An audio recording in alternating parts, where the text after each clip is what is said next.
టాలీవుడ్ లో mega versus Allu వివాదం రోజు రోజుకు మరింత ముదురుతుంది. పైకి అంత బాగానే ఉన్నప్పటికీ లోలోపల మాత్రం ఇరు ఫ్యామిలీస్ మధ్య దూరం పెరుగుతున్నట్టే కనిపిస్తుంది. ఇక అభిమానుల మధ్య పచ్చగడ్డి వేస్తే బగ్గుమని పరిస్థితి ఏర్పడింది. అల్లు అర్జున్ ఉద్దేశించి మెగా బ్రదర్ నాగబాబు ట్విట్టర్ వేదికగా విమర్శలు చేయడం, దానికి బన్నీ ఫ్యాన్స్ ఒక రేంజ్ లో ఫైర్ అవ్వడం చకచకా జరిగిపోయాయి. అల్లు అర్జున్ ఫ్యాన్స్ దెబ్బకి నాగబాబు ట్విట్టర్ అకౌంట్ ని కూడా డిలీట్ చేశారు. ఇక ఇదే సమయంలో పవన్ కళ్యాణ్ సైతం పరోక్షంగా అల్లు అర్జున్ గురించి కామెంట్స్ చేయడం చర్చానీయాంశంగా మారింది. మెగా కోడలు రామ్ చరణ్ భార్య ఉపాసన బర్త్డే సందర్భంగా అల్లు అర్జున్ ఆయన భార్య స్నేహారెడ్డి ఎవరు విష్ చేయలేదు, ఇది చాలదు అన్నట్టు పవన్ కళ్యాణ్ ఇటీవల అల్లు అర్జున్ గురించి కూడా షాకింగ్ కామెంట్స్ చేశారు. 40 ఏళ్ల క్రితం హీరోలు అడవుల్ని కాపాడేవారు, కానీ ఇప్పుడు పరిస్థితులు దీనికి పూర్తిగా విరుద్ధంగా మారాయని ఆయన అభిప్రాయపడ్డారు. ఇప్పుడున్న హీరోలు అడవుల్ని నరికి స్మగ్లింగ్ చేస్తున్నారని చెప్పి పవన్ కళ్యాణ్ సంచలన కామెంట్స్ చేశారు. నేను ఇండస్ట్రీకి చెందిన వాడినే అని పవన్ కళ్యాణ్ గుర్తు చేశారు.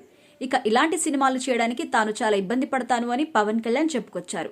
అయితే పవన్ కళ్యాణ్ ఈ వ్యాఖ్యలు ఐకాన్ స్టార్ అల్లు అర్జున్ ని ఉద్దేశించి చేశారు అని మెజారిటీ నెటిజన్లు అభిప్రాయపడ్డారు. ఇటువంటి తరుణంలో అల్లు అర్జున్ చేసిన కామెంట్స్ సంచలనంగా మారాయి. సుకుమార్ భార్య నిర్మాతగా వ్యవహరించిన మారుతి నగర్ సుబ్రహ్మణ్యం సినిమా ప్రీ రిలీజ్ ఈవెంట్ కు అల్లు అర్జున్ హాజరయ్యారు.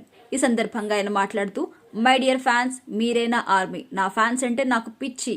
హీరోని చూసి చాలా మంది ఫ్యాన్స్ అవుతారు, కానీ నేను నా ఫ్యాన్స్ ని చూసి హీరోనయ్యాను అన్నారు. నా నుంచి కొత్త సినిమా వచ్చి 3 ఏళ్లైనా మీరు చూపే ప్రేమ అస్సలు తగ్గలే. నన్ను ప్రేమించిన వాళ్ళ కోసం నిలబడగలగాలి, మన అనుకున్న వాళ్ళ కోసం ఎంతవరకైనా వెళ్తా అంటూ కామెంట్ చేశారు. దీంతో అల్లు మెగా ఫ్యామిలీస్ మధ్య గ్యాప్ మరింత పెరిగినట్టుగా అయింది. ఇది ఇలా ఉంటే మెగాస్టార్ చిరంజీవి పూజ గదిలో అల్లు రామలింగయ్య ఫోటో వైరల్ గా మారింది. చిరంజీవి ఇంట్లో ఉన్న పూజా మందిరంలో దేవుడి ఫోటోస్ తో పాటు చిరంజీవి తండ్రి వెంకట్రావు ఫోటో, మావయ్య అల్లు రామలింగయ్య ఫోటోస్ కూడా పెట్టుకున్నారు. దేవుళ్లతో పాటు వాళ్ళని కూడా దేవుళ్లలాగా భావిస్తూ నిత్యం పూజలు చేస్తున్నారు చిరంజీవి. ఇప్పుడు ఈ ఫోటోస్ నెట్టింట వైరల్ గా మారాయి. మరి వీటిని చూసైనా మెగా వర్సెస్ అల్లు వరకు శుభం కార్డు పడుతుందో లేదో చూడాలి మరి.